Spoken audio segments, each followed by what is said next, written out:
high affinity as an enzyme for that substrate.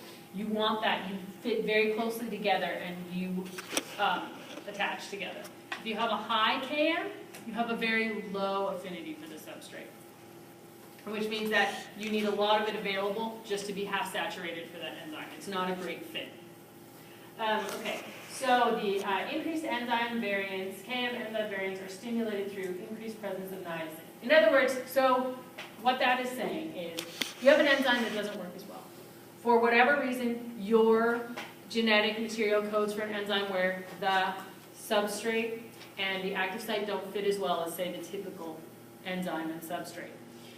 If you have enough niacin and you produce enough NAD or NADPH, depending on the enzyme, it means that you are optimizing every enzyme that you have, right? Because not every enzyme is, so remember the cofactor can do two things.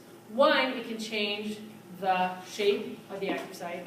Two, it can make sure that there is a presence of those electrons ready, so if it happens to run into the substrate, it can run the reaction.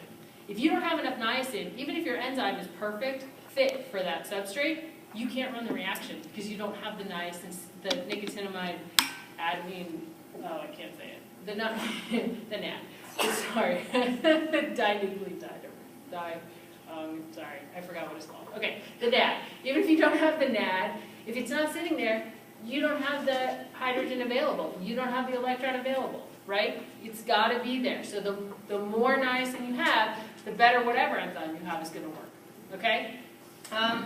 It doesn't mean that you can change the function of that protein. It just means you're optimizing its ability to do its job, whatever shape it is. Okay, so I'll highlight this, that you should know the mechanism of action. If you have, in other words, so let me just write that down, because I'll do better writing that.